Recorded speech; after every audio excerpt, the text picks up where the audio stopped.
이 시각 주요 뉴스입니다. 제11호 태풍 흰남노가 역대급 위력을 유지한 채 북상해 오는 6일 남해안에 상륙할 것으로 보입니다. 태풍 흰남노 영향으로 전국이 내일부터 태풍의 직접 영향권에 들겠고 최고 600mm의 물폭탄과 순간 최대 풍속 초속 60m에 달하는 폭풍까지 예상되고 있습니다. 한 차례 연기됐던 유인 달 탐사 프로젝트 아르테미스 로켓 발사가 또 미뤄졌습니다. 미 항공우주국 나사는 우주 발사 시스템 엔진 하단부에서 액체 수소 연료가 새 나와 우리 시간 오늘 새벽 예정됐던 로켓 발사를 중단했습니다. 오는 6일 검찰 소환 통보를 받은 민주당 이재명 대표가 의원총회를 거쳐 검찰 출석 여부를 최종 결정하기로 했습니다. 새 비상대책위원회 출범이 임박한 국민의힘에선 주호영 의원이 다시 사령탑을 맡을 가능성이 큰 걸로 알려졌습니다.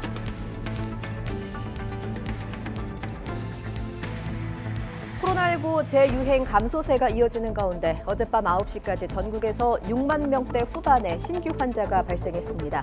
일주일 전보다는 13,000여 명, 2주일 전과 비교하면 3만 8천여 명 줄어드는 등 주말 동시간대 중간 집계 기준 6주 만에 6만 명대로 내려왔습니다. 국내에서 원숭이 도창 두 번째 환자가 발생했습니다. 환자는 최근 유럽에서 입국한 내국인으로 방역당국은 접촉자 파악을 위한 심층 역학조사에 나섰습니다. 추석을 앞두고 각종 생활 물가가 오른 데 이어서 공공요금도 줄줄이 오를 예정입니다. 여기에 태풍 여파로 채소 등 농작물 가격도 오를 가능성이 커 가계 부담은 한층 가중될 것으로 보입니다. 문화체육관광부 유관 유튜브 채널이 잇따라 해킹을 당한 것으로 확인됐습니다. 문체부는 경찰에 수사를 의뢰한 데 이어 해킹 피해 현황을 점검하고 보안 강화 대책을 논의했습니다. 시청자 여러분 안녕하십니까? 휴일 오전 굿모닝 YTN 1부 시작합니다. 역대 가장 강한 위력을 지닌 태풍 흰남노가 북상하고 있습니다. 태풍은 6일 오전 남해안에 상륙할 걸로 보이는데 최고 600mm의 물폭탄과 초속 60m의 폭풍을 동반해 큰 피해가 우려됩니다. 김진두 기자가 보도합니다. 2003년의 태풍 매미는 남해안에 상륙해 내륙을 관통했습니다. 역대 가장 강한 초속 60m의 폭풍이 기록되며 4조 원에 달하는 막대한 피해를 냈습니다.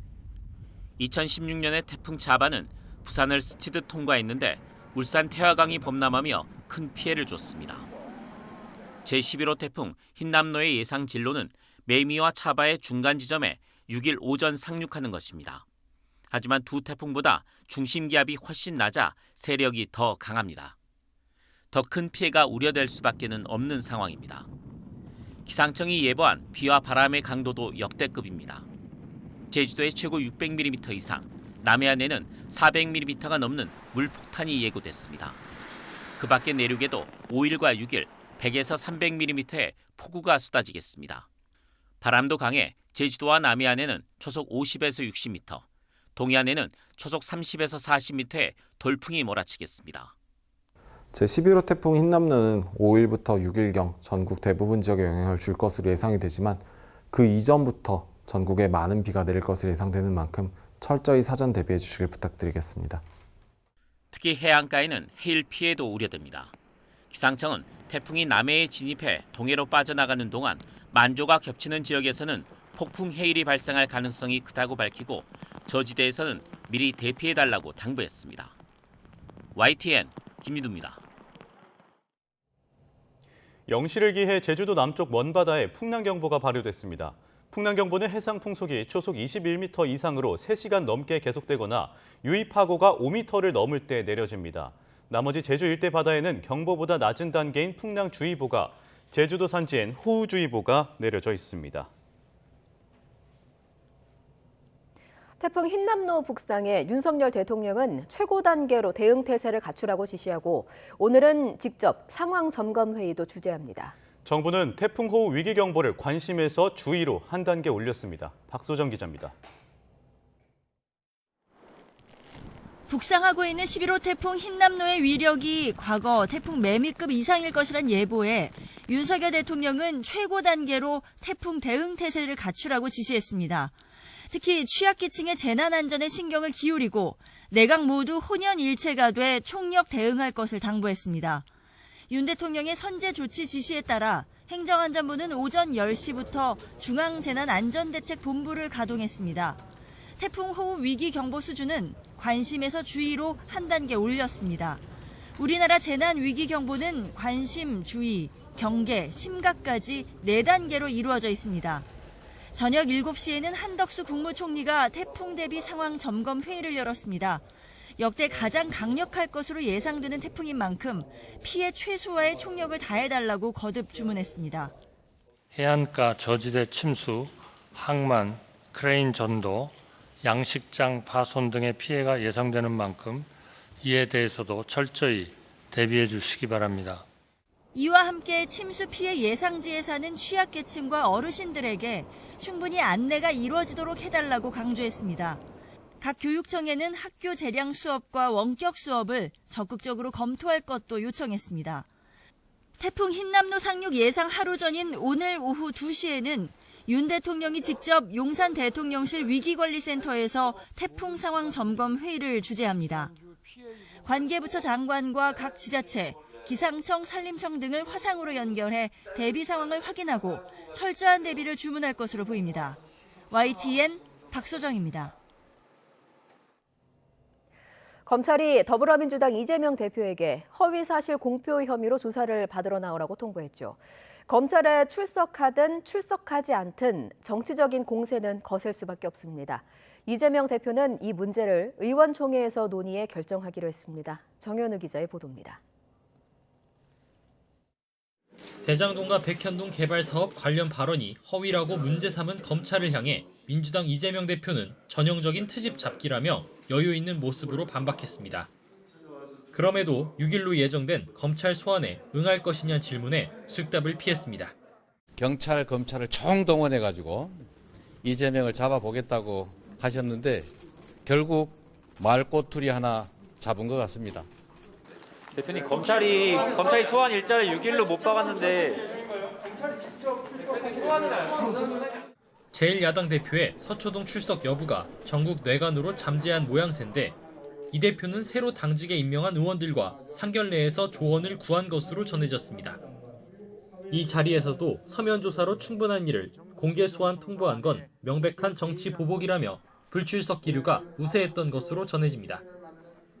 다만 검찰에 나가지 않을 경우 이 대표를 겨냥한 여권의 방탄 프레임 공세에 고전할 수 있다는 우려도 함께 나옵니다. 그렇다고 이 대표가 검찰에 출석할 경우엔 추석 연휴 밥상 민심에 이른바 사법 리스크가 회자되는 달갑지 않은 상황과 마주할 수 있습니다. 이 때문에 이 대표는 검찰 소환 문제를 오는 5일 의원총회 논의에 붙여 의원단 전체 의견을 두루 듣고 결정하기로 했습니다. 현재로선 친명계와 비명계 구분 없이 검찰 수사에 반감이 큰 만큼 신중한 대응을 주문하는 목소리가 예상됩니다. 이것은 제1야당의 대표에 대해서 망신을 주려고 하는 것이고 또 괴롭히자는 것밖에는 아니기 때문에 우리 당의 모든 의원들이 이에 대해서 격분하고 있습니다. 의총에선 또 강경파를 중심으로 거론돼온 김건희 여사 특검법과 이상민 한동훈 장관 탄핵 카드에 대한 공감대가 확산할 여지도 있습니다. 다만 지난해 경기도 국정감사 때도 이 대표는 당 만류를 뿌리치고 국감에 직접 출석해 대장동 의혹 정면 돌파를 선택한 바 있습니다. 행정가에서 정치인으로 옷을 갈아입은 이 대표가 의총 논의를 통해 이번엔 어떤 선택을 내릴지 관심이 집중됩니다. YTN 정현우입니다. 대선 후보 시절 허위사실 공표 혐의로 검찰 소환 통보를 받은 이재명 민주당 대표는 과거에도 같은 혐의로 대법원 판단까지 받은 적이 있습니다. 당시 대법원의 판단은 무죄였는데요. 이번 검찰 수사에서도 이 대표 측에게 유리한 판례로 작용할지 주목됩니다. 보도에 홍민기 기자입니다. 이재명 더불어민주당 대표에게 적용된 혐의는 공직선거법상 허위사실 공표입니다. 선거에서 당선될 목적으로 의도적으로 허위사실을 알릴 경우 적용되는데 이 대표에게 이런 혐의가 적용된 건 처음이 아닙니다. 지난 2018년 지방선거를 앞두고 경기도지사 후보 토론회에서 친형을 정신병원에 강제 입원시키려 하지 않았다는 허위사실을 말해 고발당한 겁니다. 형님을 정신병원에 입원시키려고 하셨죠? 저는 그런 일 없습니다. 왜 없습니까? 2심에서는 당선 무효에 해당하는 벌금 300만 원을 선고받았지만 대법원은 무죄 취지로 판결을 뒤집었습니다. 원심 판결 중 유무죄 부분을 포함한 유죄 부분을 파기하고 이 부분 사건을 수원고등법원에 환송한다. 검사의 남의 상고를 기각한다. 대법원은 당시 이 대표의 발언이 의혹을 제기하는 상대방 질문에 답변하거나 해명한 것으로 당선을 위해 일부러 허위 사실을 공표한 것으로 보기 어렵다고 판단했습니다. 특히 후보자들 사이에 질문과 답변이 즉흥적으로 이어지는 토론의 특성상 일부 부정확한 표현이 있다고 해서 모든 발언에 대해 법적 책임을 묻는 것은 해결책이 될 수 없다고 설명했습니다. 이번엔 대선 후보 시절 발언으로 같은 혐의가 적용된 이 대표 측은 대법원의 이 판례를 토대로 정치적 표현의 자유 등을 대응 논리로 삼을 가능성이 큽니다. 다만 이번 의혹은 이 대표의 국정감사장과 방송 인터뷰 발언에서 나온 만큼 토론회와는 다르게 봐야 한다는 견해도 적지 않습니다. 토론회와 달리 사전에 예상 질문과 답변을 준비할 수 있고 주변인의 도움도 받을 수 있기 때문에 이런 자리에서 거짓말을 했다면 의도적으로 허위 사실을 공표한 것으로 볼 수 있다는 겁니다. 물론 단순히 착오를 일으켰을 가능성도 있는 만큼 발언 장소와 배경 등 종합적인 상황에 따라 혐의 적용이 다를 수 있다는 게 법조계 중론입니다. 결국 검찰은 이 대표 주변인들 진술과 통화 기록 등 객관적인 증거를 통해 이 대표의 혐의를 들여다볼 전망입니다.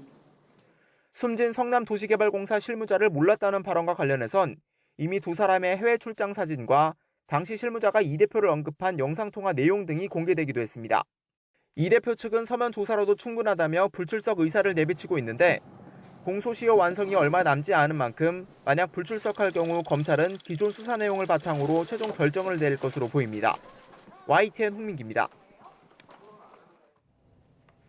이완석 검찰총장 후보자는 더불어민주당 이재명 대표 의혹 수사에 대해 국민 우려를 불식할 수 있도록 오로지 증거와 법리에 따라 공정하게 수사해 처리하겠다고 밝혔습니다. 이 후보자는 국회에 제출한 인사청문회 서면 답변서에서 이같이 설명했습니다.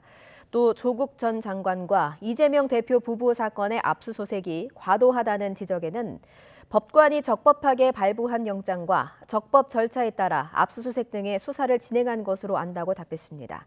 반면 대통령 관저 공사 특혜와 도이치모터스 주가 조작 사건 등 김건희 여사 관련 의혹의 수사 진행 상황은 보고받지 못했다며 구체적 내용을 알지 못해 답변하기 어렵다고 했습니다. 국민의힘에서는 이제 새 비상대책위원회 출범이 임박한 가운데 주호영 의원이 다시 사령탑을 맡을 가능성이 커 보입니다. 이에 이준석 전 대표 측과 이 전 대표를 지지하는 당원들은 거세게 반발하고 있습니다. 이경국 기자입니다. 국민의힘은 당헌 개정을 통해 추석 전 새 비대위를 띄우기 위해 주력하고 있습니다. 사령탑으로 전당대회 준비에 주력할 관리형 인물이 적합하다는 주장도 있지만 가장 유력하게 거론되는 건 법원 결정으로 비대위원장 직무가 정지된 주호영 의원입니다. 비대위원장 인선을 둘러싼 추가 혼란을 최소화해 당을 서둘러 정상 궤도에 올려야 한다는 판단과 함께 이준석 전 대표의 가처분 신청을 인용한 법원의 결정도 인정할 수 없다는 비판의 의미가 담긴 것으로 풀이됩니다. 구성원들의 뜻을 모아서 비상 상황이라고 규정했는데 법원이 돌연 비상 상황이 아니라고 하는 것이 얼마나 황당한 일입니까? 비대위원 구성도 똑같이 유지될 거란 관측이 있었지만 일부 비대위원은 사퇴를 고심하는 것으로 확인됐습니다. 주호영 체제 재등장으로 불거질 꼼수 논란과 이 전 대표 측의 추가 법적 대응에 따른 위험성을 조금이라도 줄여보려는 차원입니다. 비대위 체제에 반발하며 추가 가처분 신청에 나선 이준석 전 대표 측은 불쾌함을 숨기지 않았습니다. 이 전 대표 측 법률 대리인은 YTN과의 통화에서 주호영 체제 유지는 당이 소송에서 패소하려 작정한 거라고 꼬집으며 새 비대위 구성이 확정되는 대로 추가 법적 대응에 나서겠다는 뜻을 재확인했습니다. 이런 가운데 이 전 대표 지지자가 주축이 된 당원 모임도 본격적인 세력화에 나섰습니다. 오프라인 행사를 열고 비대위 출범 속도전에 나선 당을 향해 강한 비판을 쏟아냈습니다. 법원의 결정이 우습다는 거죠. 우스우니까 당원 당규를 또 바꿔서 법원의 결정을 또 한번 뒤집어 보겠다는 겁니다. 한번 해보십시오. 비대위 재정비를 위한 속도전이 이어지고 있지만 당정의 정책 드라이브가 희석될 거란 우려에 법원 결정으로 인한 추가 파장 가능성 등 집권 여당 내홍은 좀처럼 잦아들지 않고 있습니다. YTN 이경국입니다. 국민의힘 이준석 대표와 가까운 김웅 의원은 중앙당 윤리위원회의 이 전 대표 추가 징계 가능성을 거론하며 전당대회에서 당을 장악해야 한다고 밝혔습니다.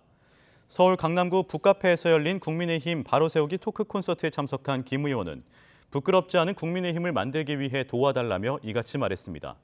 그러면서 이 전 대표가 양두구육이란 말로 징계당할 가능성이 있다며 비유법을 써 당대표가 날아가는 초유의 사태를 아마도 보게 될 것이라고 설명했습니다.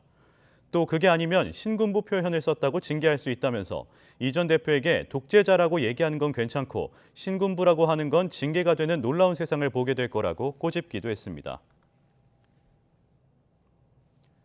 문화체육관광부와 관련된 유튜브 채널이 잇따라 해킹을 당한 걸로 확인됐습니다. 사흘 사이 계정 3개가 공격을 당했는데 문체부는 경찰에 수사를 의뢰했습니다. 김다현 기자의 보도입니다. 구독자 26만여 명을 보유한 대한민국 정부 공식 유튜브입니다.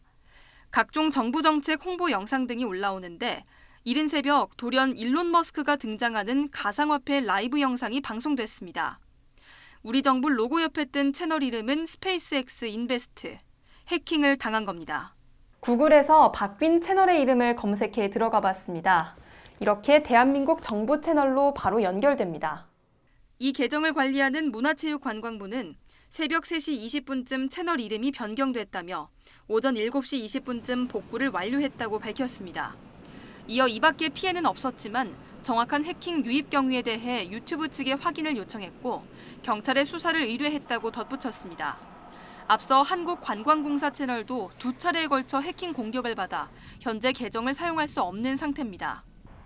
국립현대미술관의 유튜브 채널도 지난 1일 새벽 해킹으로 가상화폐 관련 라이브 영상이 나왔다가 약 2시간 만에 복구됐습니다. 문화체육관광부 관련 유튜브 채널이 사흘 사이 3곳이나 공격을 받은 겁니다. 유튜브를 운영하는 구글 측은 해킹 사실을 확인했다며 정확한 원인을 파악하고 있다고 전했습니다. YTN 김다현입니다. 이와 관련해 문화체육관광부는 해킹 피해 현황을 점검하고 보안 강화 대책을 논의했습니다. 문체부는 전병극 1차관 주재로 연 대책회의에서 다른 소속기관과 산하 공공기관에서 운영하는 유튜브 채널 등 누리 소통망에 대한 추가 피해 상황을 점검했습니다. 앞으로 이상 징후 발생 시 신속한 대응 시스템을 마련하는 등 사이버 보안 관리 체계도 강화하기로 했습니다. 문체부는 어제 오전 6시쯤 정부 공식 유튜브 채널이 해킹된 사실을 발견하고 오전 7시 20분쯤 채널을 복구했으며 보안을 강화해 2차 피해에 대비했습니다. 추석을 앞두고 각종 생활 물가가 오른 데 이어서 공공요금도 줄줄이 오를 예정이어서 서민들의 걱정이 커지고 있습니다. 여기에 태풍 흰남노의 여파로 채소 가격도 오를 것으로 예상돼 가뜩이나 고물가에 시달리는 국민의 살림살이가 갈수록 팍팍해질 것으로 보입니다. 보도에 이승윤 기자입니다. 대표적인 서민 먹거리인 라면 중 베스트셀러이자 스테디셀러인 신라면. 봉지당 평균 736원에 판매되고 있는데 820원으로 가격이 1,000원 가까이 오릅니다. 농심은 밀과 전분 등의 가격 상승을 이유로 오는 15일부터 라면 26개 제품에 대한 출고 가격을 평균 11.3% 인상하고 스낵 가격도 올릴 예정입니다. 문제는 다른 품목도 가격이 안 오르는 게 거의 없다는 점입니다. 지난달 소비자 물가 지수는 108.62로 1년 전보다 5.7% 상승했습니다. 농산물은 채소 과실 가격이 오르면서 8.5% 상승하였습니다. 축산물은 수요 증가와 비용 상승 등으로 돼지고기, 수입 쇠고기 그리고 닭고기 등을 중심으로 6.5% 상승하였습니다. 외식비 상승률도 8.8%로 30년 만에 최고치를 기록했습니다. 한국 맥도날드는 지난달 25일부터 68개 메뉴의 가격을 평균 4.8% 인상했습니다. 노브랜드 버거도 40개 메뉴의 가격을 5.5% 올렸고 맘스터치와 버거킹, 롯데리아, KFC 등 다른 버거 프랜차이즈들도 가격을 올렸습니다. 추석 이후에는 전기와 가스, 택시 등 공공요금도 줄지어 인상될 예정입니다. LNG 등 국제에너지 가격 인상 여파로 올해 들어 지난 4월과 7월에 인상됐던 전기요금과 가스요금은 올해 10월에 또다시 오릅니다. 이런 가운데 서울시 중형택시 기본요금이 4,800원으로 1,000원 인상이 추진되는 등 택시요금도 3년여 만에 20% 이상 오를 전망입니다. 태풍 흰남노가 지나간 이후엔 농산물 가격도 추가로 오를 것으로 예상돼 국민 가게가 느낄 압박감은 점점 커질 것으로 보입니다. YTN 이승윤입니다. 7일과 8일에 경제 관련 동향이 잇따라 발표되는 가운데 정부는 재정 건전성 지표가 일정 수준을 넘지 않도록 관리하는 규범인 재정 준칙을 다음 주 중에 발표할 예정입니다. 정부는 국내 총생산 대비 관리 재정 수지 적자 비율을 3% 이내로 관리하되 GDP 대비 국가 채무 비율이 60%를 초과할 때는 관리 재정 수지 적자 비율을 2% 이내로 조이는 내용의 재정 준칙을 준비하고 있습니다. 대규모 재해나 경제 위기가 발생해 추가 경정 예산을 편성할 때는 재정 준칙 적용을 면제하지만 위기가 해소되면 다음 해부터 재정 건전화 계획에 따라 준칙 이내로 복귀해야 합니다. 미국 전기차 시장에서 지난 상반기 2위에 올랐던 국내 기업들은 인플레이션 감축법 시행 이후 보조금 혜택을 받지 못하게 돼 판매가 급속하게 줄어들 전망입니다. 당분간 미국 업체의 독주가 예상되는데요. 앞으로 전기차 시장에서는 동맹국도 예외 없이 오직 미국 우선주의로만 밀고 나가겠다는 것 같습니다. 보도에 박홍구 기자입니다. 조 바이든 미국 대통령은 지난해 5월 포드 자동차 공장을 찾아 예정에 없던 F150 전기차를 시승했습니다. 지난 40년간 미국에서 가장 많이 팔린 픽업 트럭의 전기차 모델입니다.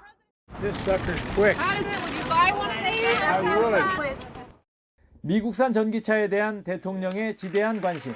이런 상황에서 인플레이션 감축법이 지난달 16일 발효됐습니다. 이 법에 따라 북미에서 최종 조립된 전기차에 대해서만 보조금 혜택을 주고 업체당 20만 대로 정한 한도는 폐지됐습니다. 미국산 전기차에 보조금 몰아주기가 가능해진 겁니다. 법 발효 전 기준으로 보조금 혜택을 받을 수 있는 현대차와 기아의 전기차는 모두 27만 대 정도 남아 있었지만 무의미한 숫자가 됐습니다. 반면 18만 8천 대가 팔려 보조금 만료를 앞두고 있던 포드는 인플레이션 감축법의 최대 수혜자가 됐습니다. 텍스 크레딧이 여전히 남아있는 걸로 표기가 돼 있는 걸로 보여지거든요. 그렇다는 얘기는 더 이상 누적 20만 대에 대한 적용을 받지 않게 됐다는 의미이기 때문에 현대차와 기아는 아이오닉5와 EV6의 호조로 상반기 미국에서 전기차 3만 3천 대를 팔았습니다. 점유율 9%로 테슬라에 이어 2위에 올라 선점 효과를 누릴 수 있었습니다. 또 지난 5월 바이든 대통령 방한 때는 100억 달러, 우리 돈 13조 원 대미 투자를 약속해 앞날도 밝아 보였습니다. So Chairman Chung, thank you again for choosing the United States. We will not let you down. 하지만 미국은 동맹국에 대한 배려보다는 자국 내 제조업과 일자리를 더 중요하게 여기는 분위기입니다. 자국산 전기차에만 보조금을 주는 게 한미 FTA의 내국민 대우 규정을 위반한 것이라는 지적에 대해 기업이 수혜자가 아니라 소비자가 세금 감면 혜택을 받는 것이라고 맞서고 있습니다. 법 시행을 유예하거나 FTA 체결 국가에서 생산한 전기차는 예외로 해달라는 요구도 받아들이지 않고 있습니다. 정부 차원의 해법이 어려워지면서 그 부담은 오롯이 기업의 몫이 됐습니다. 현대차 그룹은 조지아주에 짓기로 한 전기차 전용 공장을 서둘러 완공하거나 미국 현지 공장의 생산 라인을 전기차로 바꾸는 방안 등을 놓고 고심하고 있지만 투자 부담과 노조의 반발이 걸림돌이 되고 있습니다. 전기차에 미국 수출길은 막혔는데 뚜렷한 해법이 없는 상황입니다. YTN 박홍구입니다. 네, 최근 주식시장이 연일 흔들리면서 갈피를 못 잡고 우왕좌왕하는 개인 투자자들이 늘고 있습니다. 반면 안전자산으로 꼽히는 예적금 수요는 꾸준히 오르면서 지난달에만 7조 원 넘게 몰렸습니다. 강희경 기자의 보도입니다. 불안한 금융시장에 금리까지 연일 오르며 개인 투자자, 이른바 동학개미들도 덩달아 흔들리고 있습니다. 지난달 26일까지 개인 투자자들이 코스피 시장에서 순매도한 금액은 7,200억 원. 그러더니 갑자기 반발 매수세가 거세지면서 단 사흘 만에 8천억 원 가까운 주식을 사들였습니다. 주식시장을 떠나고 싶어도 본전 생각에 물타기를 하는 악순환이 반복되는 겁니다. 주식이 흔들리는 폭이 굉장히 큰 폭으로 흔들리는 부분이 있어서 굉장히 심적으로 굉장히 괴로운 상황입니다. 뺄 수만 있는 상황만 된다면 당장이라도. 이런 분위기를 반영하듯 증시 대기자금으로 분류되는 투자자 예탁금은 계속 감소하고 있습니다. 올해 1월 70조 원이 넘었던 예탁금은 지난달 53조 원대로 쪼그라들었습니다. 월 평균 기준 2020년 9월 이후 최저치입니다. 반면 은행 예적금으로는 돈이 계속 모이고 있습니다. 대표적인 안전자산으로 꼽히는 데다 최근 은행권이 기준금리 인상에 맞춰 예금금리를 큰 폭으로 올리고 있기 때문입니다. 정기 예금이나 적립식 상품에 많이 관심을 가져주시고 실제로 창구에 방문하셔서 해당 상품을 많이 가입하시고 문의하고 계신 상황입니다. 실제 4대 시중은행의 예적금 잔액은 지난달에만 무려 10조 원 넘게 늘었습니다. 지난해 말과 비교하면 올해 8개월 동안 불어난 예적금 규모는 52조 원에 이릅니다. 소비와 투자가 줄어드니까 당연히 경기는 침체되게 되고 개인 투자자들 같은 경우는 위험 자산인 주식에서 자금을 빼서 상대적으로 안전한 자산인 예금 적금, 채권으로 투자 자본을 옮길 수밖에 없고 연말까지 기준금리 줄인상이 예고된 상황. 불확실성 속에 더 안전한 투자처를 찾으려는 움직임은 당분간 이어질 것으로 보입니다. YTN 강희경입니다.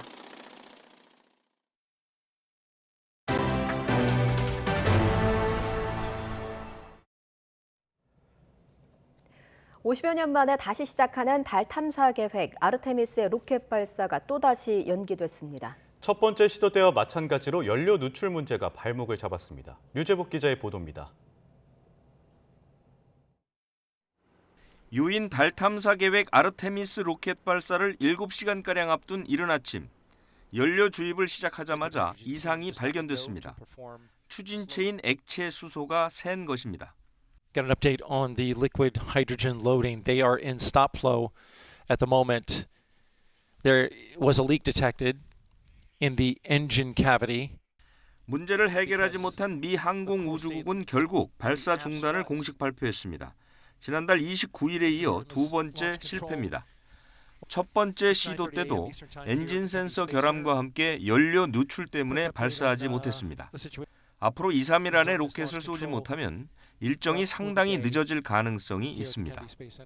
They're going to see is there still a possibility now or are they going to have to roll back into the vehicle assembly building? If they decide that's the case, then it'll be an October launch. 오는 2025년까지 달의 상주 기지를 만들기 위한 아르테미스 계획은 모두 3단계로 이루어져 있습니다. 첫 단추인 1단계부터 삐걱거리면서 전체 일정마저 차질을 빚지 않을까 하는 걱정의 목소리가 나오고 있습니다. YTN 유재복입니다.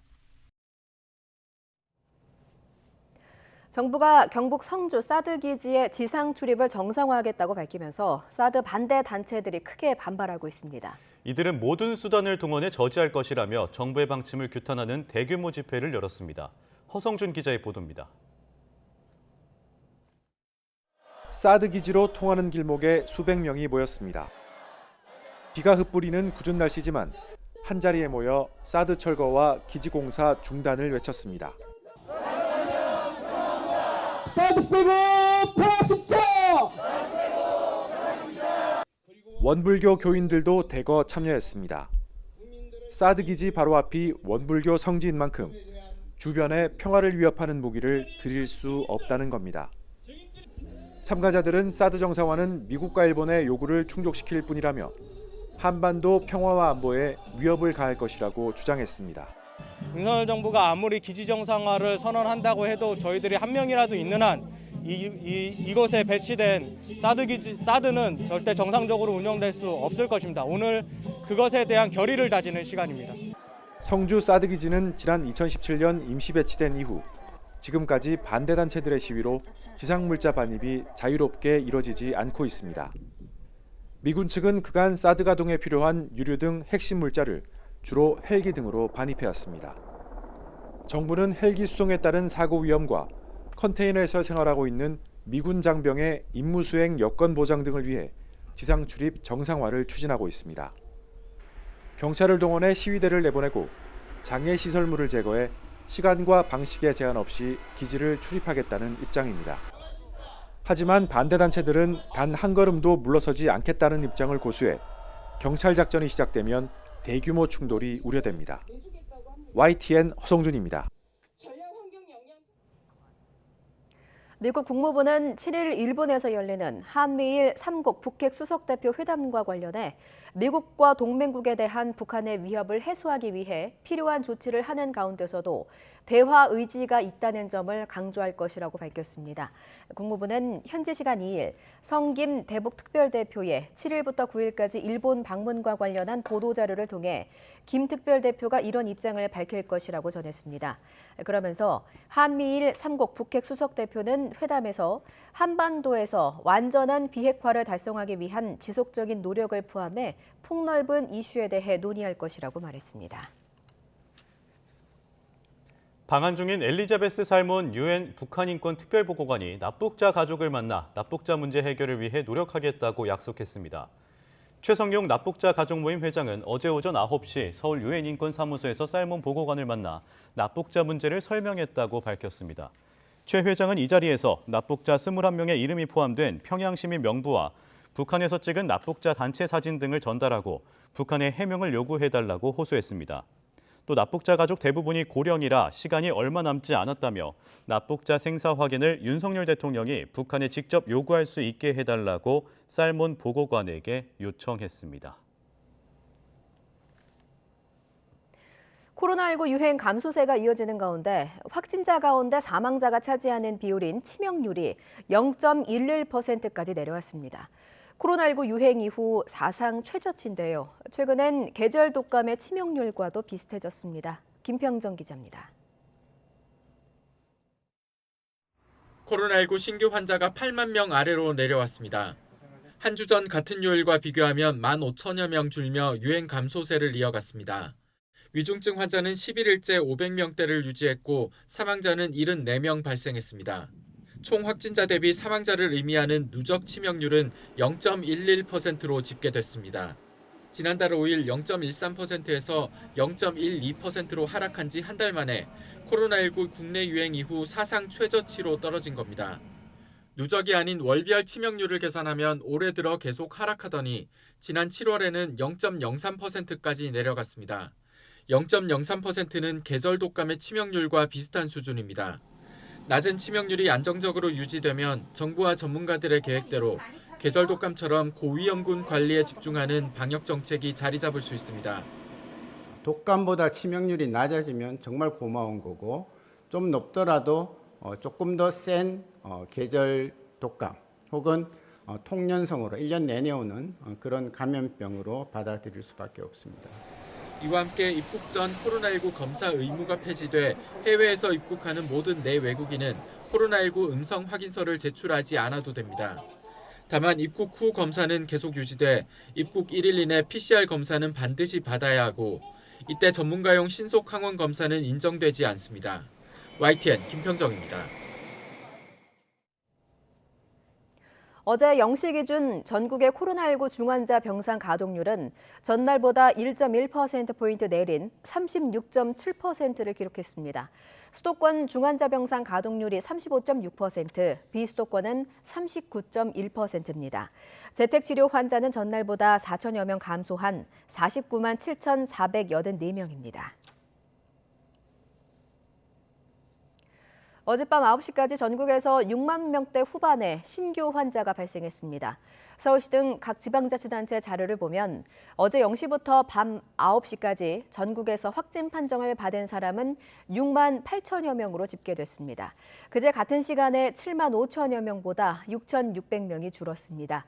일주일 전인 지난달 27일보다는 1만 3천여 명, 2주일 전과 비교하면 3만 8천여 명이 줄어드는 등 토요일 동시간대 중간 집계 기준 6주 만에 6만 명대로 내려왔습니다. 원숭이 도창 국내 두 번째 환자가 확인됐습니다. 중앙방역대책본부는 지난 1일 전신 증상과 피부 병변이 있는 환자가 신고돼 유전자 검사를 한 결과 원숭이 도창 양성으로 최종 확인됐다고 밝혔습니다. 이 환자는 유럽 방문 뒤 지난달 18일에 입국한 내국인으로 입국 열흘 뒤인 지난달 28일부터 발열과 두통, 어지러움을 느끼고 지난달 30일 국소 통증이 있어 서울의 한 병원을 방문한 것으로 조사됐습니다. 이후 지난 1일 직접 보건소를 방문한 뒤 서울시 역학조사관에 의해 의심 환자로 분류됐고 이후 유전자 검사를 거쳐 양성이 확인됐습니다. 중앙방역대책본부는 어제 환자를 국립중앙의료원에 이송해 경과를 모니터링하고 접촉자 파악을 위해 심층 역학조사를 하고 있습니다. 서울 용산 녹산평역 인근에서 음주운전 차량이 행인과 택시를 잇따라 들이받아 여러 사람이 다쳤습니다. 서울 강남에선 호텔 건물 카페에서 불이 나 투숙객 20여 명이 구조되고 20여 명이 대피했습니다. 박희재 기자의 보도입니다. 버스 입구와 택시 앞부분이 맞닿은 채 마구 찌그러져 있습니다. 새벽 5시쯤 서울 용산에서 한 승용차가 행인들과 택시를 잇따라 들이받는 사고가 났습니다. 사고 여파로 택시가 옆 차선으로 밀려나면서 정류장에 서 있던 시내버스와 측면으로 부딪혔습니다. 당시 무방비 상태로 도로변에 앉아있던 행인을 포함해 2명이 크게 다쳤고 이 가운데 1명은 의식이 없는 것으로 알려졌습니다. 또 버스 승객과 승용차 동승자 등 6명이 통증을 호소해 병원으로 옮겨졌습니다. 승용차 운전자는 당시 면허 취소 수준의 음주 상태인 것으로 조사됐습니다. 경찰은 승용차 운전자를 음주운전 치상 혐의로 현장 체포해 경위를 조사하고 있고 동승자 2명에 대해선 음주운전 방조 혐의를 적용할지 검토하고 있습니다. 서울 논현동에 있는 한 빌딩 위로 10부연 연기가 흘러나옵니다. 이 빌딩 1층 카페에서 불이 난 건 오후 2시 50분쯤. 불은 1시간 10분 정도 만에 건물 일부만 탄 채 꺼졌고 다친 사람은 없었습니다. 건물 상층부에 있는 호텔까지 연기가 번지면서 투숙객 등 20여 명이 구조되고 20여 명이 대피하는 소동이 났습니다. 소방당국은 카페 입구 천장에서 불이 시작된 것으로 보고 있습니다. 창문을 통해 치솟아 오르는 잿빛 연기로 건물 주변이 자욱합니다. 오전 9시 20분쯤 서울 공항동에 있는 한 다세대 주택 4층 가정집에서 불이 났습니다. 이 불로 집에 있던 60대 남성이 손에 2도 화상을 입어 병원에서 치료받았습니다. 소방당국은 정확한 화재 원인과 재산 피해 규모를 조사하고 있습니다. YTN 박희재입니다. 어제 저녁 7시 40분쯤 경기도 부천시 고강동 도로를 달리던 승용차에서 불이 났습니다. 승용차에 타고 있던 일가족 4명은 대피해 다친 사람은 없었고 불은 차량을 모두 태우고 10여 분 만에 진화됐습니다. 소방은 엔진룸에서 연기가 시작됐다는 운전자의 진술을 토대로 화재 원인을 조사하고 있습니다. 우크라이나군이 자포리자 원전을 탈환하려 했지만 이를 저지했다고 러시아군이 밝혔습니다. 러시아 국방부는 현지 시각 2일 밤 우크라이나 특수부대원 등 250명이 자포리자 원전 부근 호수를 건너 접근했지만 상륙에 실패했다고 주장했습니다. 러시아 국방부는 국제 원자력기구 사찰단이 와 있는데도 우크라이나군이 원전을 장악하려 했다며 무장 헬리콥터를 출격시켜 선박 20여 척을 파괴했다고 말했습니다. 러시아는 이와 함께 우크라이나군의 포격으로 원전을 연결하는 전력선이 또 차단됐다고 주장했습니다. 코로나19 팬데믹이 지구촌을 여전히 위협하는 가운데 9월에 1학기를 시작하는 미국이나 유럽은 본격적으로 새 학기를 맞았습니다. 6개월 넘게 전쟁이 계속되고 있는 땅 우크라이나라고 예외는 아닙니다. 전쟁 속에 다시 대면 수업을 시작한 학교의 모습은 어땠을까요? 이승훈 기자가 보도합니다. 새 학기의 주인공은 누가 뭐래도 초등학교 1학년 새내기입니다. 입시며 왕따 같은 단어를 전혀 찾아볼 수 없는 그들의 입학식에 그저 기대와 희망만이 가득합니다. 하지만 엄마는 교실보다 먼저 찾은 곳이 있습니다. 대피소입니다. Не маємо права ми зараз свої страхи передавати на дітей. Сподіваємося на краще і подивилися укриття досить. 첫 수업 역시 공습경보 때 나는 어떻게 해야 하나입니다. 그런데 방공호를 찾은 형 누나의 표정은 새내기 동생과 사뭇 다릅니다. 이 도시는 한때 러시아군이 제 집처럼 드나던 곳입니다. 또 수백 구의 민간인 주검이 나온 현장이란 걸 아이들도 알고 있습니다. Przedłużający się konflikt spowodował, że te dzieci nie wiedziały, nie miały poczucia takiego bezpieczeństwa. 몸만 피해온 이들에게도 새 학기는 시작됐습니다. 공습에 공포는 덜었지만 남의 집 살이는 언제나 불편합니다.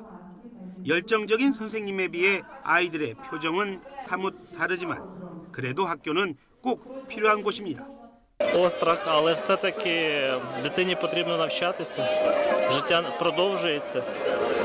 Потрібно, мені здається, пристосовуватися до тих умов, які ми сьогодні маємо. 지난 6달 동안 2,300개가 넘는 학교에 폭탄과 포탄이 떨어졌습니다.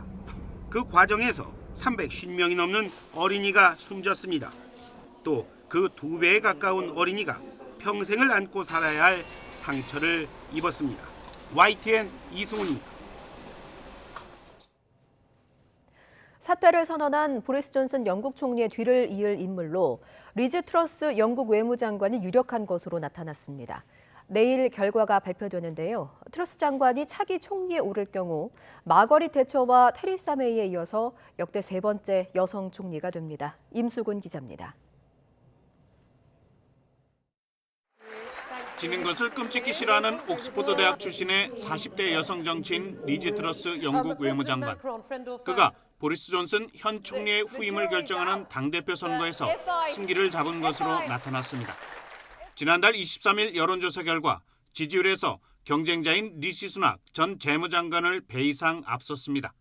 앞선 경선 과정에서는 인도계인 수낙 전 장관이 줄곧 1위를 지켰지만 최종 양자 대결에선 부유한 백인 보수 당원들의 표심이 트러스에게 몰린 것입니다.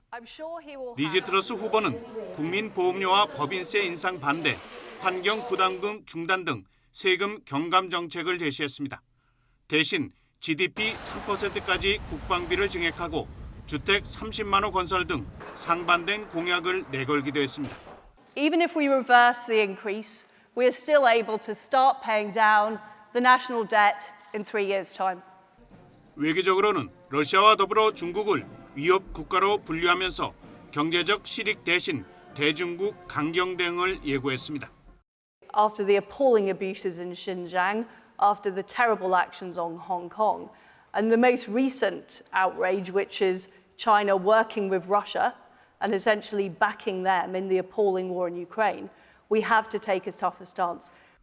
의원 내각제인 영국에선 집권당 대표가 총리로 취임합니다.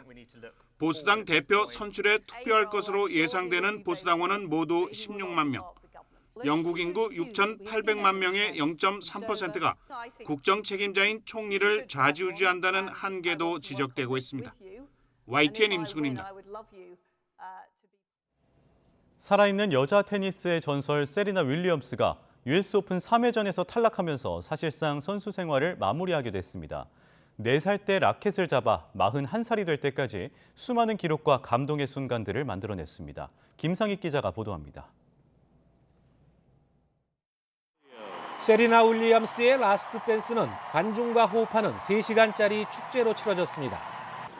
2만여 관중의 일방적인 응원 속에서도 아쉽게 경기를 내줘 긴 여정을 마무리하게 된 세리나는 결국 눈물을 쏟았습니다. Thank you, Daddy. I know you're watching. Thanks, Mom. Oh my God. 1999년 흑인 선수로는 41년 만에 US 오픈을 우승하는 등 메이저 대회에서만 역대 2위인 통산 23승을 거뒀습니다. 현역 시절 여자 선수 최고인 1,200억 원이 넘는 상금을 벌어들였고 투어 통산 73승, 올림픽 4개의 금메달 등 각종 기록을 만들어냈습니다. 골프 황제 타이거 우즈가 자신의 SNS를 통해 감사와 사랑의 글을 남기는 등 많은 각계 유명 인사들이 흑진주의 퇴장에 아쉬움을 전했습니다. 세리나는 언니 비너스와 함께 백인들의 전유물로 여겨졌던 테니스의 역사를 바꿔놓았고 코트 밖에서는 흑인 인권 신장에 커다란 기여를 했습니다. And I wouldn't be Serena if it wasn't Venus. So thank you, Venus. She's the only reason that Serena Williams ever existed. So 5살 딸과 노래방에 가고 싶다고 말한 41살의 전설은 이틀 전 세계 랭킹 2위를 꺾는 등 여전한 경기력을 보여줬지만 은퇴 결심을 바꾸지는 않을 전망입니다. YTN 김상익입니다. 프로야구 소식입니다. 지난 시즌부터 13연패 수렁에 빠져있던 삼성의 투수 백정현 선수가 마침내 시즌 첫 승리를 수확했습니다. 백정현은 두산과의 잠실 경기에 선발 등판해 6회까지 안타와 2개씩만 주고 삼진 4개를 잡아내며 무실점 호투를 펼쳤습니다. 삼성은 3회 외국인 타자 피렐라가 2점 홈런을 터뜨리는 등 4점을 뽑아내며 백정현의 승리를 도왔습니다. 백정현이 승리를 거둔 건 지난해 10월 KT와의 경기 이후 무려 315일 만입니다. 삼성은 8위로 한 계단 올라섰고 두산은 삼성의 반경기 차로 밀리며 9위로 추락했습니다. 미국 미시시피주 투펄로 지역에서 경비 행기 한 대가 추락 위협 비행을 하다가 5시간 만에 무사히 착륙했습니다. 현지 시각 3일 새벽 5시쯤 경비 행기 한 대가 투펄로 지역 하늘을 날며 월마트에 추락하겠다고 위협했습니다. 조종사는 직접 911에 연락해 협박했고 이에 따라 경찰은 월마트와 부근 상점을 폐쇄한 뒤 주민들을 대피시켰습니다. 비행기는 투펄로와 부근 지역 상공을 선회하다가 리플리 지역에 무사히 착륙했으며 타고 있던 조종사는 현장에서 붙잡혔습니다. 이 시각 주요 뉴스입니다. 제11호 태풍 흰남노가 역대급 위력을 유지한 채 북상해 오는 6일 남해안에 상륙할 것으로 보입니다.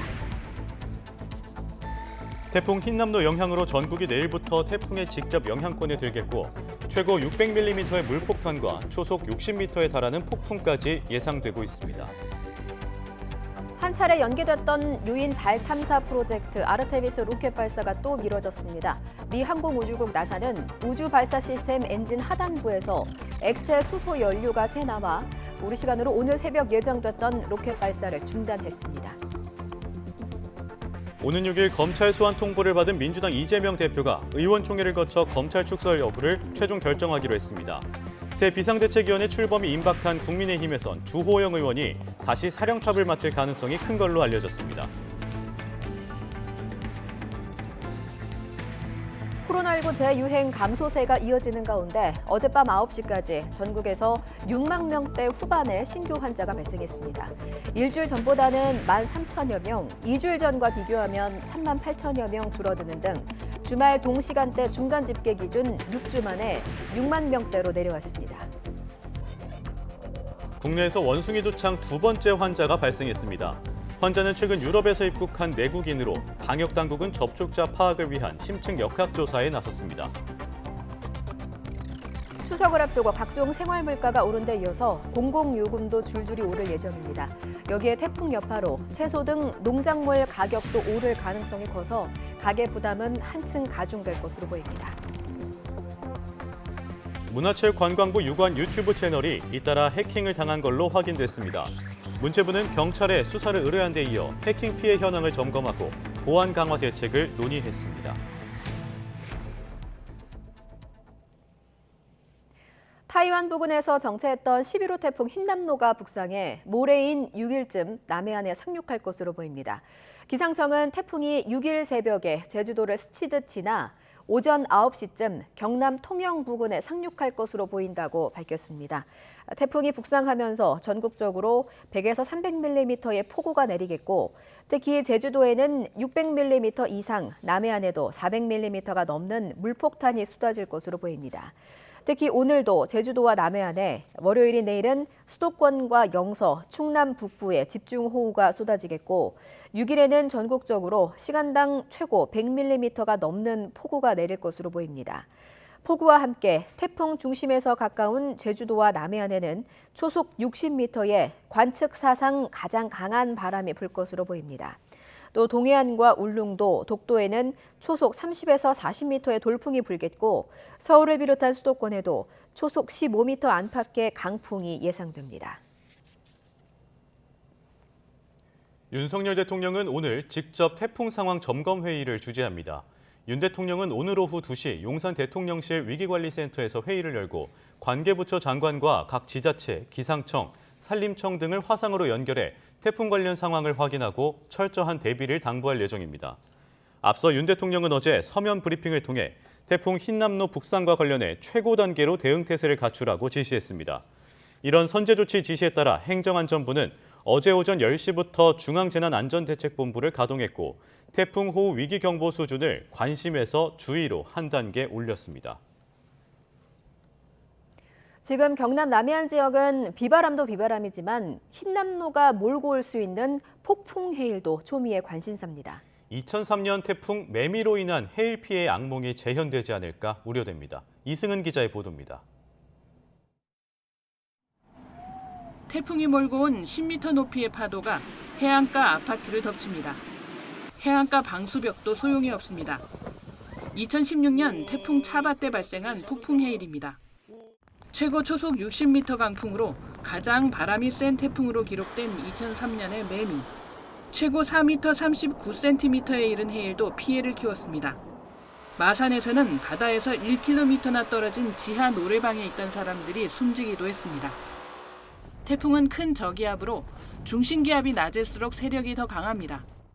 태풍이 해상으로 접근하면 바다를 눌러주는 공기의 압력이 낮아집니다. 따라서 태풍 영향권에서는 평소보다 바다 수위가 올라가게 됩니다. 거기에 태풍에서 부는 강한 바람은 파도를 최대 10m까지 높여버립니다. 두 가지 요소가 겹쳐 폭풍 해일이 만들어집니다. 이 상황에서 만조, 밀물 시기가 겹치면 해일은 더 높아지게 됩니다. 저기압으로 해수면이 상승하고 밀물의 초속 40m가 넘는 폭풍이 가세하면 4에서 5m가 넘는 해일은 충분히 발생할 수 있습니다. 만일 썰물대 태풍이 온다면 해일 가능성은 적습니다. 하지만 강물이 바다로 빠지는 것을 막아서 강 주변 도심의 침수 피해를 키울 수 있습니다. 태풍 차바 때 울산 태화강이 범람해 주변 지역을 초토화했습니다. 그동안 이제 경험했던 태풍 정도까지 준비할 것이 아니고 최악의 시나리오까지도 잡아가지고 철저히 좀 대비를 해야 될 것 같습니다. 해안가 주민들은 비상 상황을 염두에 두고 대피할 수 있는 장소를 미리 파악해 두고 정전에도 대비하는 것이 좋습니다. YTN 이승은입니다. 코로나19 재유행 감소세가 이어지는 가운데 어젯밤 9시까지 전국에서 6만 명대 후반의 신규 환자가 발생했습니다. 서울시 등 각 지방자치단체 자료를 보면 어제 0시부터 밤 9시까지 전국에서 확진 판정을 받은 사람은 6만 8,900여 명으로 집계됐습니다. 그제 같은 시간에 7만 5,500여 명보다 6,600명이 줄었습니다. 일주일 전인 지난달 27일보다는 1만 3천여 명, 2주일 전과 비교하면 3만 8천여 명 줄어드는 등 토요일 동시간대 중간 집계 기준 6주 만에 6만 명대로 내려왔습니다. 50년 만에 유인 달 탐사 계획 아르테미스의 로켓 발사가 또다시 미뤄졌습니다. 미국 항공우주국 나사는 아르테미스 로켓인 우주발사 시스템 엔진 하단부에서 액체 수소 연료가 새 나오는 것을 발견했다고 밝혔습니다. 나사는 이에 따라 미국 플로리다주 케이프 커네버럴의 케네디 우주센터에서 현지 시각 오후 2시 17분에 예정됐던 로켓 발사를 중단했습니다. 나사는 앞서 지난달 29일 첫 번째 발사를 시도했지만 엔진 센서의 결함과 연료 누출 등의 결함을 발견해 발사를 미뤘습니다.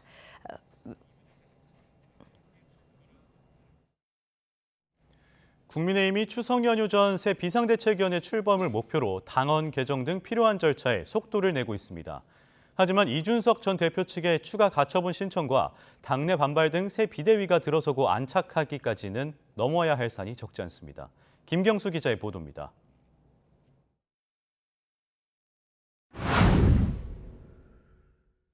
비상대책위 전원을 위한 비상상황 요건을 구체적으로 명시한 당헌 개정안은 1차 관문을 일사천리로 넘었습니다. 의원총회에서 추인받은 뒤 불과 사흘 만에 상임 전국위를 통과했습니다. 당헌 개정안 심의 및 작성안이 원안대로 의결되었습니다. 그리고 전국위원회 소집 요구안이 원안대로 의결되었습니다. 오는 5일 전국위원회에서 당헌 개정안이 최종 의결된 뒤 비대위 사령탑이 윤곽을 드러내면 추석 연휴 직전인 오는 8일까지는 2차 비대위가 꾸려집니다. 하지만 정작 내홍을 수습할 인물로 누가 적합한지를 놓고는 갑론을박이 이어지고 있습니다. 한 차례 추인받은 주호영 비대위원장이 다시 사태 수습에 열쇠를 쥐어야 한다는 의견이 있는 반면 제3의 인물을 뽑아야 한다는 목소리도 만만찮습니다. 이는 차기 전당대회 시기를 둘러싼 여당 내 이해관계와 맞물려 있습니다. 주호영 위원장이 오는 12월 정기국회 때까지는 민생에 집중해야 한다는 입장을 밝혔던 만큼 조기 전대를 주장하는 쪽에선 탐탁치 않게 여긴다는 말들이 나오고 있습니다. 제2의 비대위가 출범한 뒤에도 주도권을 놓고 신경전이 예고되는 대목입니다. 아예 비대위 체제 자체를 반대하는 목소리도 여전합니다. 앞서 법원이 국민의힘의 처지를 비상 상황으로 보지 않고 이준석 전 대표가 제기한 가처분 신청을 받아들인 만큼 기존 최고위 체제로 돌아가는 전공법을 택해야 한다는 겁니다. 이게 사실 두 번 죽는 길인데 아무튼 뭐에 씌었는지 모르겠습니다. 계속 비대위만 찾고 있는데 저로서는 굉장히 안타깝고.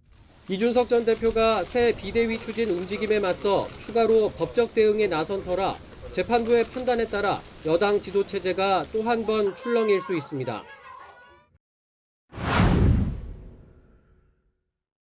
비대위 출범을 둘러싼 공방전에서 현재까진 이준석 전 대표가 판정승을 거뒀습니다.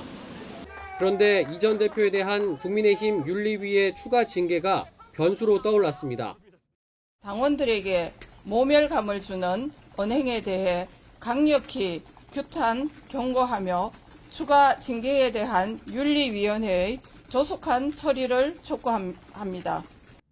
윤석열 대통령과 친윤계 핵심들을 상대로 거친 말을 쏟아낸 데 대해 윤리위가 경고장을 날린 겁니다.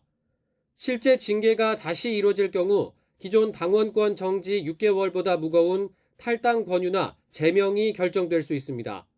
사실상 전직 대표에 대한 퇴출 선고입니다. 여기에다 이 전 대표에게 소환 조사를 통보한 경찰이 성상납 의혹 등에 대해 어떤 결론을 내릴지도 주목해야 합니다. 형사처벌 여부와 별개로 이 전 대표의 정치 생명을 가릴 수도 있기 때문인데 여당의 권력 구도를 에워싼 안개가 좀처럼 거칠 기미를 보이지 않고 있습니다. YTN 김경수입니다. 더불어민주당 이재명 대표에게 검찰이 오는 6일 소환을 통보하면서 전당대회 경선 기간 제기된 이른바 사법 리스크가 조기에 현실화했습니다. 전국 뇌관으로 급부상한 검찰발 충격파에 이 대표의 정치력은 안팎에서 혹독한 검증을 거치게 될 걸로 보입니다.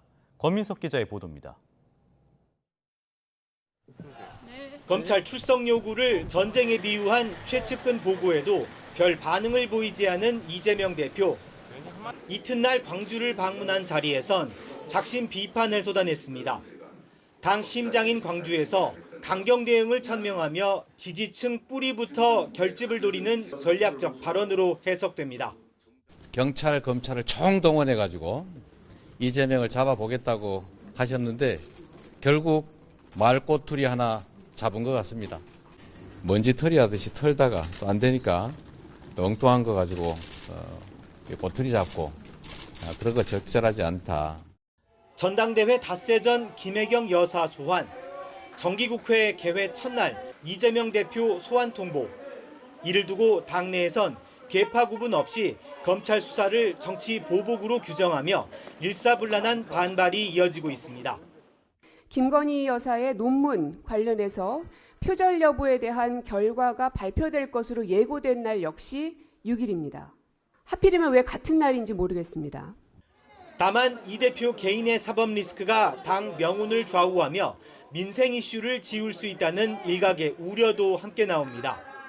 신임 지도부 공개 메시지가 이 대표 엄호와 대정부 투쟁 다짐으로 상당 부분 채워진 건 그래서 눈여겨볼 대목입니다.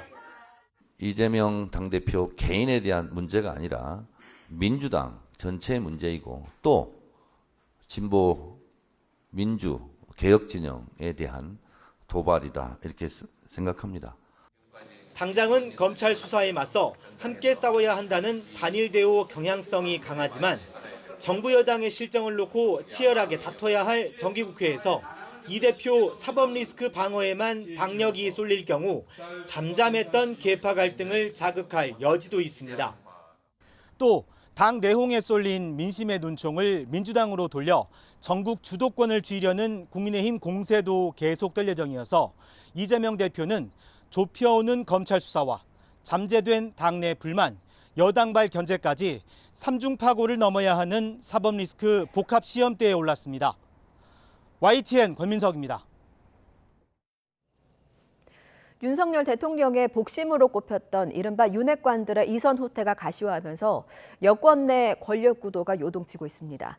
국정 운영 중심이 여의도를 벗어나 용산의 검찰, 관료 그룹으로 이동하게 된 건데 본격적인 윤석열표 정치의 시작이라는 분석이 나옵니다. 주은지 기자입니다.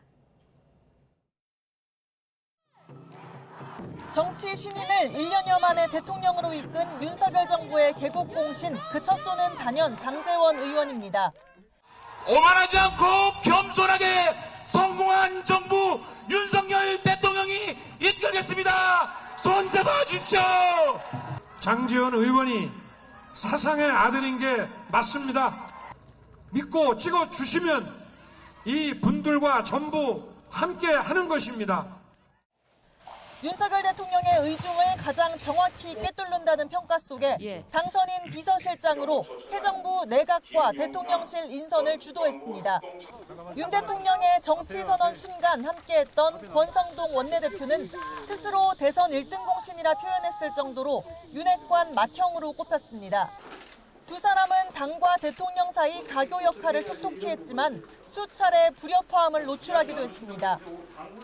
우리가 윤석열 정부를 탄생하는데 앞장선 만큼 윤석열 정부가 성공해야 우리 당도 살고 또 우리 정치인으로서 우리 장제원 의원과 저도 국민들로부터 제대로 된 평가를 받을 수 있으니까.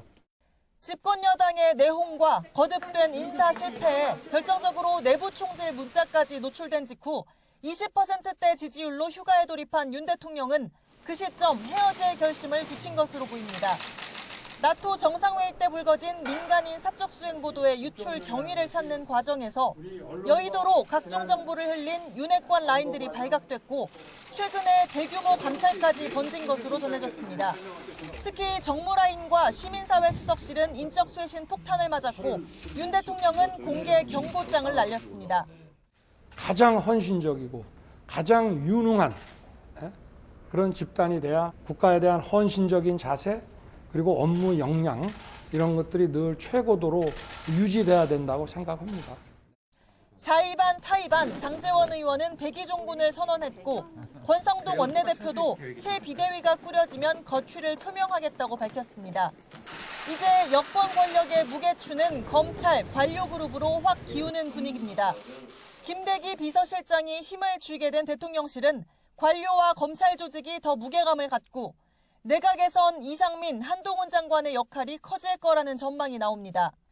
윤석열표 진짜 정치가 시작되는 거라는 분석입니다.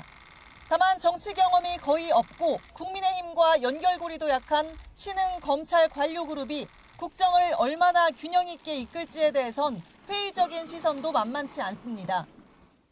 마음 한편에 은근하게 정치인 불신을 품고 있는 윤 대통령이 여의도의 새로운 윤석열 라인을 구축하는 시발점이 될 거라는 관측도 제기됩니다. YTN 조은지입니다. 지난 문재인 정부가 역정 추진했던 경항공모함 예산이 내년도 국방예산안에는 빠졌습니다. 경항모 도입이 사실상 좌초했다는 분석과 함께 필요성에 대한 찬반 논란이 또다시 불거지고 있습니다. 신준명 기자입니다. 경항공모함 도입과 관련해 올해 편성된 예산은 72억 원입니다. 지난해 말 당시 여당인 더불어민주당이 단독으로 처리한 기본 설계 예산인데 윤석열 정부가 출범한 이후 기본 설계 입찰 공고가 지연되며 예산 집행이 미뤄지고 있습니다. 여기에 정부는 내년도 국방 예산을 편성하면서 경항모 관련 예산을 아예 배정하지 않았습니다. 이에 따라 문재인 정부의 역점 사업이었던 경항모가 윤석열 정부 들어 사실상 무산됐다는 관측과 함께 경항모의 필요성에 대한 찬반 논란까지 재점화했습니다. 논쟁의 중심은 경항모의 전술적 효용성과 예산입니다. 한반도 지형상 육상에서 발진한 전투기가 도달하지 못할 곳이 없기 때문에 수조 원에 달하는 경항모를 개발하는 건 예산 낭비라는 지적과 한반도 자체만 놓고 보면은 항모의 필요성이 그다지 높아지지 않아요. 우리 항공기에 어떤 작전 반경이라든가 이런 것들이 이미 충분히 넓고 반면 북한의 공격으로 공군 활주로가 파괴됐을 때 경항모가 전투기를 띄울 수 있는 제2의 수단이 될 수 있을 뿐더러 유사시 상륙작전을 지원하고 재해, 재난구호 등 다양한 안보 위협에 효과적으로 대응할 수 있다는 반박도 제기됩니다. 다른 나라에서 보유하고 있는 경항모라고 얘기하는 것들은 보면 다목적 함들이 좀 많아요. 상륙함의 특성과 항모의 특성, 그리고 유사시에는 재난이나 이런 부분에서도 이제 지원이 가능하고. 해군은 한반도 방위를 넘어 미래 전력으로서의 경항모를 강조합니다.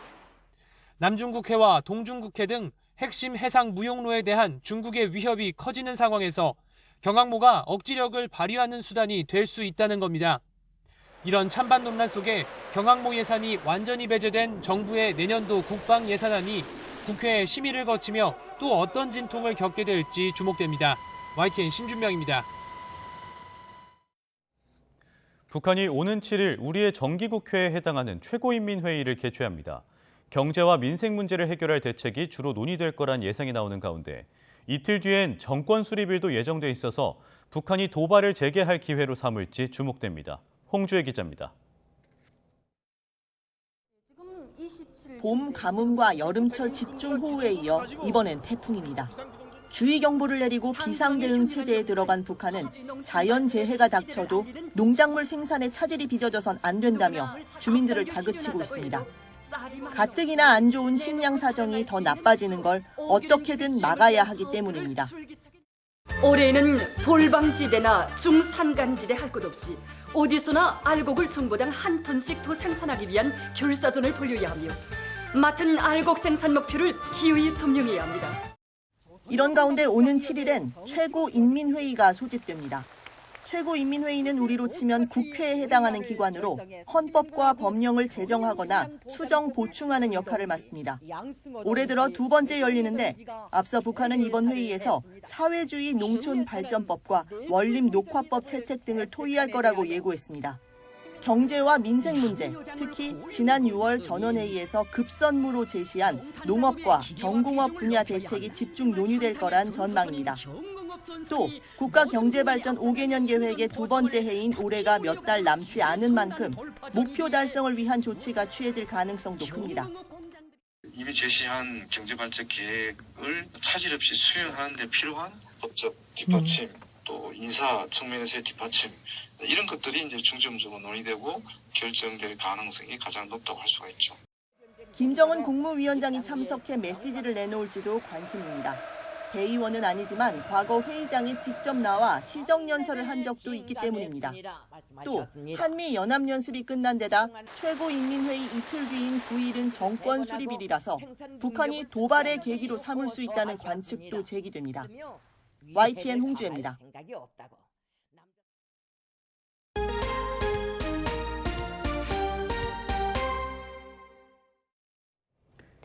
생활고로 숨진 수원 세모녀 사건으로 복지 사각지대 문제가 또 드러났는데요. 제주에도 복지 사각지대 대상자가 10,000명이 넘습니다. 특히 이 가운데 1,000명 정도가 소재가 분명치 않아 복지 혜택을 받을 수 없는 상황입니다.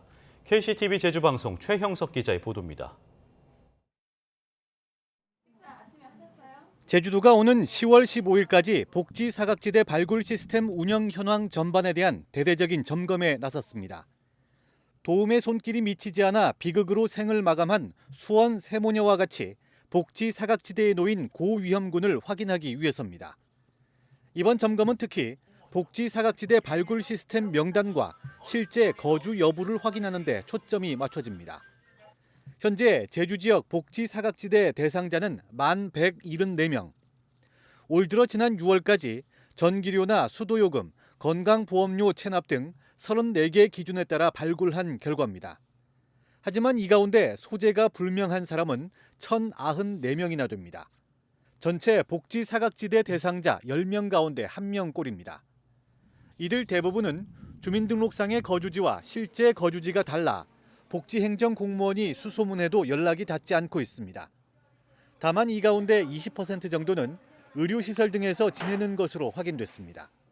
일단은 그 집에 다시 한번 찾아가 보고 주소지에 찾아가 보고 또 주변에 뭐 집주인이라든지 아니면은 주변에 이렇게 탐문할 수 있는 데까지도 저희가 한번 인터뷰를 해서 그 실태를 한번 파악해 보려고 하는 계획입니다. 이처럼 복지 사각지대 대상자로 확인되더라도 연락이 닿지 않으면 어떤 복지 혜택도 받을 수가 없는 상황입니다. 제주도는 읍면동 지역사회보장협의체와 명예사회복지공무원 등 지역 내 민관 협업을 통해 고위험군을 발굴할 계획입니다. 복지 사각지대 문제를 해소하기 위한 촘촘한 사회 안전망이 필요해 보입니다. KCTV 뉴스 최영석입니다.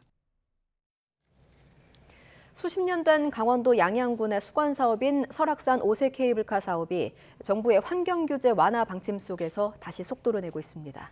2027년 운행을 목표로 사업이 추진되고 있지만 환경 훼손을 우려하는 반대 목소리도 만만치 않습니다. 송세혁 기자가 취재했습니다. 설악산 오색에서 대청봉 인근 끝천까지 3.5km를 연결하는 오색 케이블카 사업. 관광 활성화와 노약자의 문화 향유권 보장 등을 위해 1982년부터 추진해 왔습니다. 하지만 환경훼손을 우려한 환경단체와 문화재청, 환경부 등의 반대로 번번이 무산됐습니다. 특히 2년 전 행정심판 끝에 사업 추진에 불씨를 되살리기는 했지만 환경부의 환경영향평가 보완 요구로 여전히 공전을 거듭해왔습니다. 그런데 최근 현 정부의 환경규제 완화 방침과 맞물려 사업이 다시 속도를 내고 있습니다. 양양군은 환경부와 5차례 실무 협의를 거쳐 지난달부터 환경영향평가 보완을 위한 현장 조사를 시작했습니다. 환경부와 협의를 하는 과정에서 합리적인 방안으로 이행할 수 있도록 조정이 되었기 때문에 저희가 충실하게 작성을 하면 좋은 결과가 있을 것으로 생각합니다. 양양군은 올해 안에 환경영향평가 보완서를 제출하는 등 예정대로 인허가 절차가 이루어지면 2024년 착공해 2027년부터 운행이 가능할 것으로 보고 있습니다. 강원도도 내년 정부 예산안에서 빠진 오색 케이블카 관련 사업비 50억 원을 국회 예산 심의 과정에서 확보할 계획입니다. 하지만 환경단체는 사업 백지화를 요구하며 반발하고 있습니다. 3년 전 환경부가 환경영향평가에서 자연환경과 생물 다양성 등의 부정적인 영향이 우려된다는 결론을 이미 내렸다는 겁니다. 오색 케이블카 사업이 환경운동 진영에서는 대표성을 지닌 사업이기 때문에 국민들의 여론들을 어쨌든 정부에 압박을 주기 위한 여러 가지 운동들을 모색은 해야 되겠죠. 찬반 의견이 팽팽히 맞서고 있는 만큼 재추진 과정에서 상당한 진통이 예상됩니다. YTN 송세혁입니다. 20년 넘게 답보 상태였던 영남 알프스 케이블카 사업이 본격화됩니다. 내년 9월 착공에 2025년 8월 준공이 목표인데 울주군은 케이블카가 들어서면 연간 60만 명이 이용할 걸로 예상하고 있습니다. JCN 울산중앙방송 구현희 기자입니다. 환경단체와 환경부의 반대로 번번이 무산됐던 영남알프스 케이블카 사업이 다시 한번 도전장을 내밉니다. 울주군은 다음 달 사업 시행사인 세진중공업과 실시협약을 체결하고 사업을 본격 추진합니다. 세진중공업이 케이블카 사업 우선협상 대상자로 선정된 지 1년 7개월 만입니다. 케이블카 노선은 하부 정류장인 영남알프스 복합 웰컴센터에서 상부 정류장인 신불제까지 2.47km가 유력합니다. 케이블카는 8인승이나 10인승 캐빈형 곤돌라로 운행되고 요금은 왕복 15,000원에서 2만 원 선이 될 전망입니다. 내년 9월 착공에 오는 2025년 8월 준공이 목표인데 연간 60만 명이 이용할 것으로 예상하고 있습니다. 인근의 밀양 케이블카보다 2배 이상 많은 수치입니다. 보통 여건이 저희가 좋아서 기존에 올라가는 사람이 방문객이 많아가지고 사업비는 600억 원대로 전액 민간 자본으로 추진됩니다.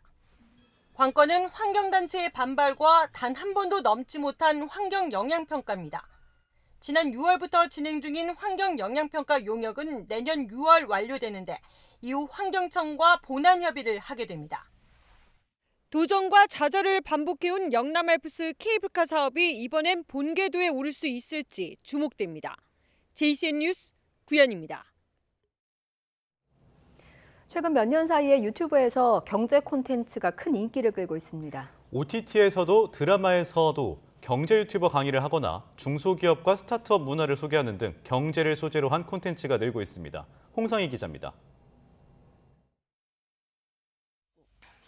첫 투자로 전세 계약금을 날린 예비 신부. 여러분은 주식을 왜 하시나요? 인생 2막을 꿈꾸는 식당 사장과 퇴직교사. 실패를 거듭하는 초보 개미들이 조금씩 실전을 배워나갑니다. 코로나19 이후 주식 열풍을 소재로 쉽게 공감할 수 있는 사용과 함께 기본 용어부터 매매 방법까지 드라마와 함께 유명 유튜버의 특강도 매회 들을 수 있습니다. 주식 초보들을 위한 드라마를 만들고 싶었고, 그리고 이것이 단순히 그들의 이야기만 담는 게 아니라 슈카님이라는 분을 통해서 주식 전문가가 함께하는 정보성을 가진 드라마를 만들고 싶었습니다. 휴가가 어딨어, 의미만 사업장. 주말에 푹 쉬어. 국내 전체 기업의 80% 이상을 차지하지만 종사자가 아니면 알기 어려운 중소기업을 소재로 한 이 드라마는 5번째 시즌까지 이어졌습니다. 중소기업만 10년 넘게 다닌 유튜버의 실제 경험을 바탕으로 했는데 회당 조회수가 100만을 넘을 정도로 큰 호응을 얻었습니다. 유머와 풍자로 중소기업의 현실을 적나라하게 드러내 1,700만 명이 넘는 중소기업 직장인들의 마음을 울렸다는 평가를 받고 있습니다.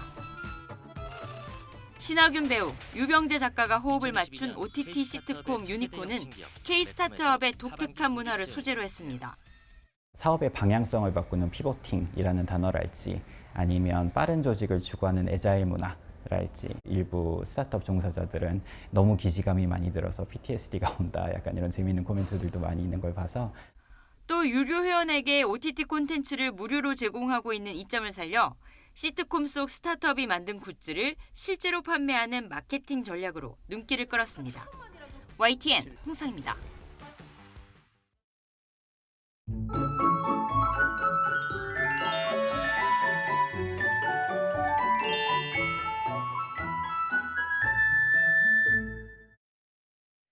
네. 태풍 흰남노는 현재 타이완 동쪽 부근 해상에서 느리게 북상하고 있습니다. 화요일 새벽 2시쯤 서귀포 동쪽 해상을 지나서 화요일 아침 8시쯤에는 통영에 상륙할 것으로 보이는데요.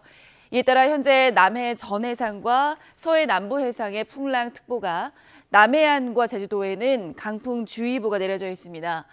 현재 서울 등 곳곳에 비가 오고 있는데요. 오늘 수도권과 제주도, 남해안에는 강한 비가 내릴 것으로 보입니다. 모레까지 전국에 최고 300mm, 특히 제주 산간이 많은 곳은 600 이상, 남해안과 영남 동해안은 400mm 이상의 큰 비가 예상됩니다. 모레까지 비바람이 강하게 몰아칩니다. 피해를 최소화할 수 있도록 대비 철저히 해주시기 바랍니다. 날씨였습니다. 굿모닝 YTN 1부 마칩니다. 잠시 후 2부가 이어집니다. 시청해주신 여러분 고맙습니다.